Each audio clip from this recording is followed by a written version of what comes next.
करणारा माणूस त्याचा पैसे नाही. यांनी माझं पूर्ण नुकसान केले 70,000 रुपयाचा. मी येऊच तर यांनी मला पूर्ण पाडून टाकले.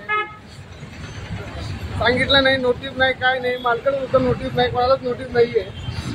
मला पूर्ण 70-80,000 रुपयाचं नुकसान केले. वर गरीब माणूस, पोटासाठी करणारा माणूस जाणार कोणाकडे? त्यांनी 2 पैशाचा विचार केले नाही. मला एक साधा गोष्ट सांगितलं असतं तर मी काढून घेतला असता ना माझं पोट. माझं पूर्ण आत आहे, अजिबात बाहेर नाही. दुसऱ्यांचं ठेवलेले, माझं केलेले. मी बघू शकता पूर्ण कितीवर बोर्ड लागले. आणि माझं बोर्डलाच हात लावले, कोणी नव्हते म्हणून का आम्ही गरीब आहे म्हणून. हां, तुम्ही थोड्या गोष्टी सुद्धा राजनीती करताय. हां, गरीब माणसाचं तुम्ही असं करताय. माझं नाव दयानंद मठपती. मी छोटा मोठा व्यवसाय करणारा माणूस, गोरगरीब माणूस आहे. मी थोडाफार पैशासाठी ना कष्ट करून मी पैसे करून मी दुकान बनवलं होतं.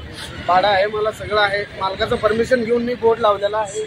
माझं पूर्ण बोर्ड आतमध्ये आहे. बोर्ड आतमध्ये असतानाही सुद्धा लोकांनी, माझा कॉर्पोरेशनवाल्यांनी अतिक्रमण केले. पूर्ण माझं 70-80,000 रुपये नुकसान केले त्यांनी. त्याचं मला काहीतरी भरपाई पाहिजे. कारण मी गरीब माणूस आहे, मी कुठून पैसे आणू शकत नाही आहे. नाहीतर मी रस्त्यावर बसेल. एवढेच मला बोलायचंच आहे.